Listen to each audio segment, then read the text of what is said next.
the NDP are taking this tack because they're scared. I mean, to call Jason Kenney homophobic is an absolute joke. This is the guy who set up the first refugee program for gay refugees from Iran in the country. His history, he has reached out to every ethnic community across the country. He has set up refugee programs to bring in the most vulnerable refugees into Canada, including gay refugees. So to call him, for anyone who actually knows him, to call him homophobic is an absolute joke. Do you know him personally? I do. Why I do. Yeah, I worked for him I've worked with him in cabinet for many years, and I can tell you that Jason Kenney is not homophobic. I'll ask you again. Why did he vote against gay marriage? But listen, let's talk about why the NDP are going down this road. Right. They're going down this road because their own economic record is absolutely abysmal, and they're afraid of what Kenney is going to bring to Alberta, which is a focus on jobs and prosperity again, which is a focus away from high taxes and debt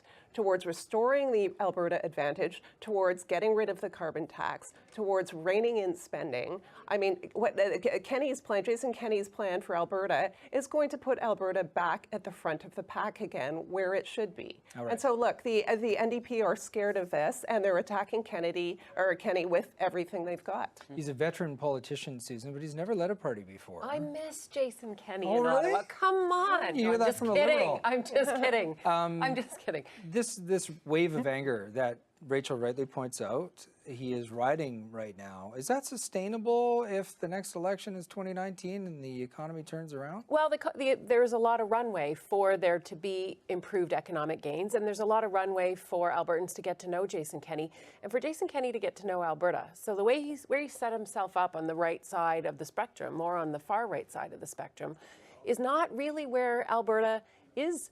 It's progressed socially. It's got a lot of people who lived in different parts of the country, and Alberta's grown up a little bit more than maybe Jason Kenney gives it credit for.